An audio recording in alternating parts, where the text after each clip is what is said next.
Okay, part two. I didn't expect it. Anyway, he kept trying to convince me to tell me, to teach me my game. And I was feeling so awful. I was like, this guy, he is so poor. And I said, why don't you just apply for the scholarship? Damn it! They won't give it to me. That damn capitalist. He was like in his, I was in my 30s, he was like in his 50s. Okay, maybe 48, 49. They won't give it to me, the damn capitalist. So how did you do it? Please tell me, please, I'm begging you. So we get to my resort, to the resort we were talking about, and he is so mad at me for not telling him the game, the deal, how I did it. And I'm laughing. I'm thinking it's the most hilarious thing. I'm laughing. I said, okay, I'll see you tomorrow.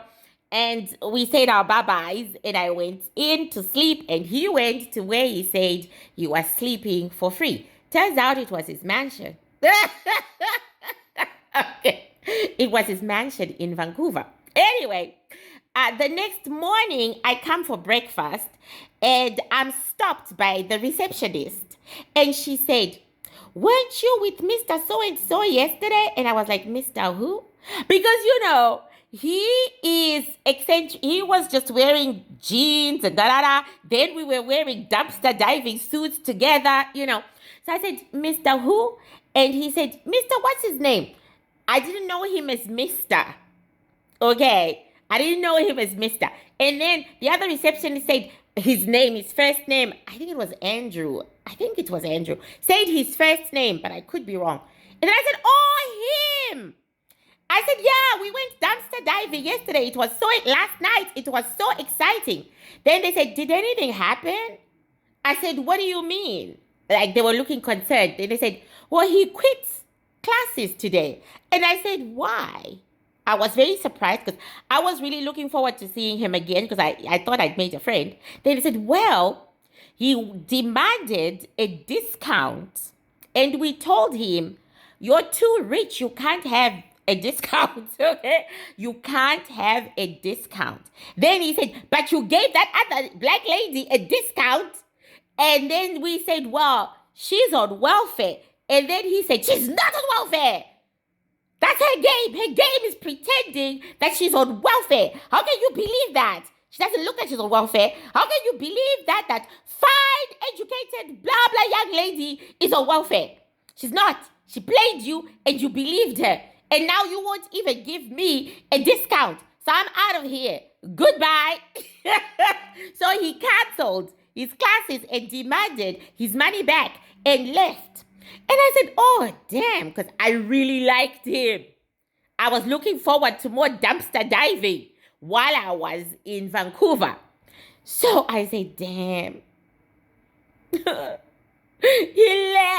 And then they said, yeah, but he's such a confusing guy.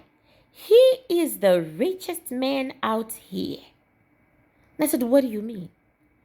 Then they said, his family, they built the Canadian railways. He's a billionaire. He is so, so rich. Like literally, we asked him why he wanted to stay here when he has a whole house to himself. But he's so difficult and he's so weird and it's all about money. But we thought you knew him very well. I said, no. They said, well, you walked straight to him. I said, yeah, because he looked interesting. He looked interesting, and I was lonely and a bit intimidated by the people in the room.